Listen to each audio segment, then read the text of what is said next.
কত বড় না এটা, পাহাড়টা মানে মেঘে ঢেকে গেছে। হ্যাঁ মাঝখানে মাঝখানে হ্যাঁ কত ফোয়ারা।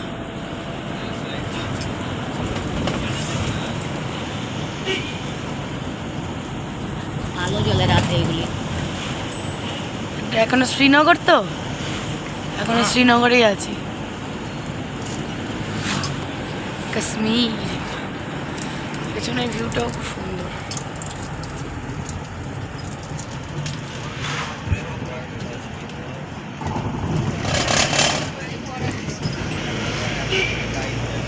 শিকারা আর দাঁড়িয়ে নেই, শিকারা ওইদিকে ছিল। বড় করা যায় না স্ক্রিনটা, এই জুম করে ওই ইয়ে করতে, এটা করো এটা করো, এই যে